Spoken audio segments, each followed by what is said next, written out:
Hola a todos. Bien, en primer lugar quiero volver a insistir en algo en lo que en alguna vez hemos pasado por encima, pero que me gustaría puntualizar. Para algunos que critican que leo textualmente, pues sí, leo textualmente. Lo que no hago es leer de ninguna fuente de Internet, y mucho menos de Wikipedia. Todos, absolutamente todos, los vídeos que subo, los textos son míos, los guionizo, los redacto y, por supuesto, los leo, ya que no soy ningún presentador de ningún medio y, por lo tanto, no estoy habituado a hacerlo de otra manera. Tampoco soy actor. Dicho esto, vamos a meternos en harina. Tal y como os prometí el pasado viernes, hoy vamos a hablar de por qué colorean los amplificadores. Los amplificadores de audio, señores, no colorean, o al menos no deben de colorear el sonido de manera inherente, a no ser que sea a propósito. Es decir, no deberían introducir ningún tipo de coloración ni significativa o insignificativa en el sonido si están diseñados y fabricados de forma correcta.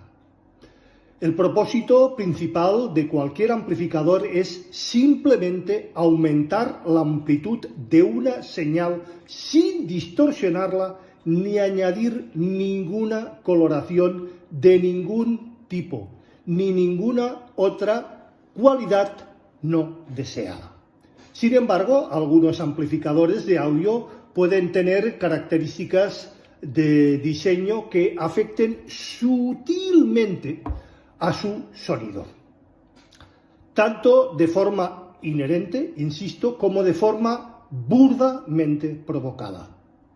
Algunos audiófilos buscan amplificadores con características específicas, como una respuesta de frecuencia ligeramente ajustada o manipulada, distorsión armónica controlada o una firma sónica muy particular. Insisto, una firma sónica muy particular. Pero eso no es lo que debe hacer un amplificador. Estos amplificadores pueden diseñarse para proporcionar una experiencia auditiva específica, lo que podría interpretarse como colorear el sonido. Un amplificador de audio de alta calidad, insisto, siempre debe de reproducir el sonido de manera precisa, lineal y sin agregar ninguna coloración ni ningún defecto. Cualquier coloración notoria del sonido suele ser el resultado de un diseño defectuoso o una provocación adrede, tanto debido a componentes de una cierta baja calidad como, insisto, provocar esa coloración, ese timbre adrede. Clases de amplificadores, aunque ya lo vimos, vamos a repasarlo otra vez. Existen diferentes clases de amplificadores, como amplificadores de clase A, clase B, clase AB, clase B, clase D, entre muchísimos otros. Pasaremos y repasaremos las últimas especificaciones en este aspecto, los amplificadores de clase D y los digitales en un futuro post. Creo que va a ser interesante. Cada clase tiene sus propias características, evidentemente, y desempeño más que específico. Potencia de salida. La potencia de salida de un amplificador se mide, como todos sabemos, en vatios, W, y determina lo alto que pueden ser el volumen en los altavoces. Es importante que el amplificador tenga suficiente potencia para mover los altavoces que se le conecten. No confundir potencia vatios con potencia energía, señores. Ya lo vimos también en un apartado en un anterior post. Distorsión armónica. Los amplificadores no deben añadir ninguna distorsión al sonido. Insisto, ninguna distorsión al sonido. Hay algunos que sí añaden esta distorsión adrede para provocar cierto tipo de música y cierta coloración. Valores bajos de THD o Total Harmonic Distortions son siempre los más deseables. Relación señal-ruido, SNR. La relación señal-ruido mide la cantidad de ruido eléctrico en comparación con la señal de audio. Una señal ruido o una relación señal-ruido más alto indica un mejor rendimiento en la reproducción de audio de alta calidad. Impedancia de los altavoces. Los altavoces, como ya vimos también en un anterior post, tienen una impedancia nominal. Es importante que la impedancia de los altavoces sea compatible y a la par con la del amplificador para obtener un rendimiento óptimo de ambos. Aunque también es más que bien conocido que todos, absolutamente todos los altavoces varían su impedancia a lo largo de lo que se llama su ancho de banda o respuesta en frecuencias. Diseño y calidad de construcción. La calidad de construcción, los componentes utilizados y el diseño interno pueden más que afectar significativamente a la calidad del sonido y la durabilidad del amplificador, como ya vimos también el viernes pasado. Características adicionales. Algunos amplificadores tienen características adicionales como control de tonos, ecualización, ajustes de ganancia, entradas y salidas múltiples, tanto analógicas como digitales, streamers, DACs, conexiones Wi-Fi, conexiones Bluetooth, etcétera, etcétera, etcétera. Presupuesto. Los amplificadores varían más que ampliamente según su precio. Es importante encontrar uno que se ajuste a tus gustos, presupuesto y necesidades específicas. Topología de amplificación. La topología del circuito interno de la amplificación puede variar sustancialmente, como el amplificador en clase A, en clase B, en clase AB, en clase D, en clase la que sea. Cada uno tiene sus propias características de funcionamiento y eficiencia energética o la conversión de lo que consume o lo que gasta de corriente con la potencia ofrecida. Amplificadores de tubo o válvulas y amplificadores de estado sólido. También repaso, ya lo vimos también en un anterior post. Los amplificadores de tubo o válvulas y los amplificadores de estado sólido, transistores, utilizan tecnologías diferentes, evidentemente, y tienen un sonido algo distinto y algo diferente. Pero, señores, no colorean, no deben de colorear. Eso es un defecto de su fabricación, su diseño o provocado adrede. Los amplificadores de tubo suelen ser apreciados por su calidez y distorsión armónica propia, que no provocada, mientras que los amplificadores de estado sólido tienden a ser más precisos y más eficientes. Biamplificación y multiamplificación también, repasémoslo. No confundir con bicableado o multicableado, que no sirve absolutamente de nada, que no nos vendan la moto. Ya hablamos también de ello en un anterior post. Algunos sistemas de audio de alta, media, alta y muy alta utilizan múltiples amplificadores para separar las frecuencias y amplificarlas de manera más precisa y más correcta. Esto se conoce como biamplificador, dos amplificadores, o multiamplificador, varios amplificadores. Uno para cada uno de los drivers o altavoces que vayamos a utilizar. Configuración de altavoces. La forma en que se conectan los altavoces al amplificador, ya sea en serie o en paralelo, puede, y de hecho lo hace, afectar a la impedancia total, la carga en el amplificador, su respuesta y su tonalidad.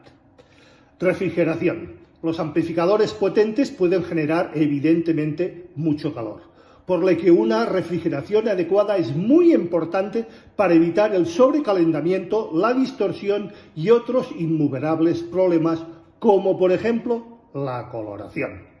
Marcas y modelos populares. Hay muchas marcas de amplificadores de mucho renombre en el mercado, cada uno con sus propios modelos, características y color únicas, pero señor, provocadas por estos más que dignos y altos fabricantes.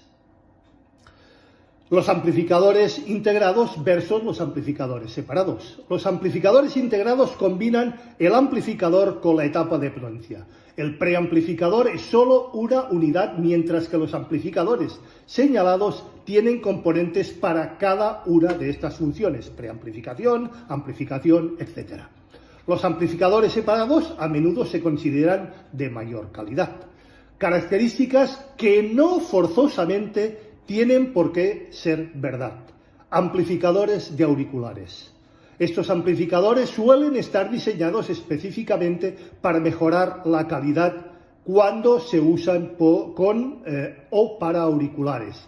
Pueden ser útiles para audiófilos y para músicos, pero no aportan ninguna característica, funcionalidad o especificación concreta fuera de lo que es una toma común de auriculares propia en nuestros amplificadores. Impedancia de carga. Además de la impedancia de los altavoces, la impedancia de carga del amplificador también es extremadamente importante. Lo vimos en un anterior post. Debe coincidir con la impedancia nominal de los altavoces para obtener un rendimiento óptimo y limpio. Y recordemos que esta varía según la frecuencia y el ancho de banda de nuestros altavoces, cosa que repercutirá, y de hecho repercute, en las especificaciones de vuestras etapas de salida, y eso sí puede provocar coloración. Respuesta de frecuencia. Los amplificadores deben tener una respuesta de frecuencia totalmente plana, insisto, totalmente plana, para garantizar que todas las frecuencias se reproducen con la máxima precisión. Esto se mide en hercios, como todos sabemos, y debe de cubrir al menos el rango de la frecuencia audible del ser humano, es decir, de entre 20 y 22.000 Hz aproximadamente. Distorsión de intermodulación. Además de la distorsión armónica, como ya hemos visto antes, la distorsión de intermodulación también es mucho más que importante. Esta distorsión se produce cuando dos o más frecuencias se mezclan en el amplificador y generan nuevas frecuencias no deseadas. Lo vimos también en un anterior post de hace ya unas semanas. Efectos del cableado.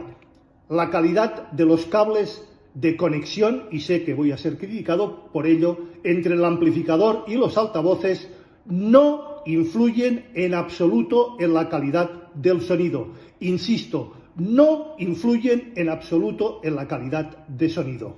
Unos cables de buena calidad son más que suficiente para este menester. Amplificadores mono versus amplificadores estéreo.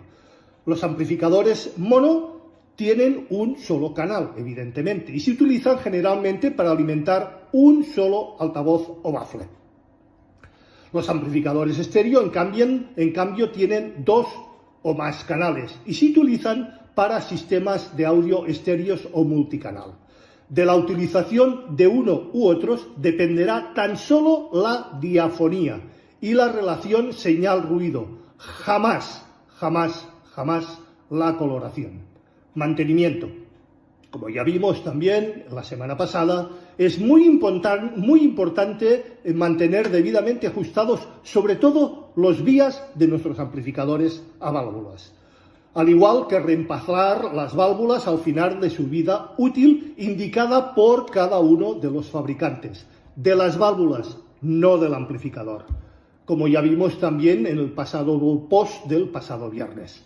En resumen, un amplificador, señores, amplifica y nada más. Si hace alguna cosa más es por alguna razón. No tiene por qué introducir ningún tipo de coloración específica u otra característica en su sonido o en nuestro sistema. Si no, se les llamaría coloreadores, correctores, manipuladores de señal o cualquier otro adjetivo. Como siempre digo, que nada ni nadie decida por ti, que nada ni nadie te diga qué es lo que es correcto. Toda influencia será seguro, muy negativa para tu disfrute. Y eso es todo por hoy, que como siempre digo, no es poco. Tomad vuestras propias opiniones, conclusiones y consideraciones. Quedo abierto, como sabéis, a cualquier duda, pregunta, aclaración, cuestión o sugerencia por vuestra parte, que como siempre será más que puntualmente respuesta. Recordad, si os ha gustado, por favor, no me cansaré de insistir. Dadle al like. Faltan likes en todos los posts, los de los demás y los míos. Suscribiros si no lo estáis ya. Acordaros de darle a la campanilla gris para que YouTube os avise de cualquier novedad dentro del canal.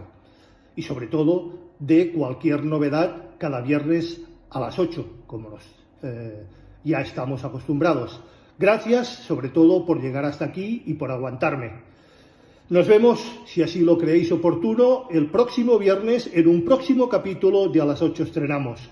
Esta vez hablaremos, yo creo que de algo interesante y que creo que muy pocos realmente conocen, aunque algunos se jactan de conocerlo y mienten como bellacos. Será de cómo se graba un álbum o un disco, sus procesos y sus pasos. Hasta entonces, como siempre digo, que paséis una muy feliz y una muy musical semana. Nos vemos.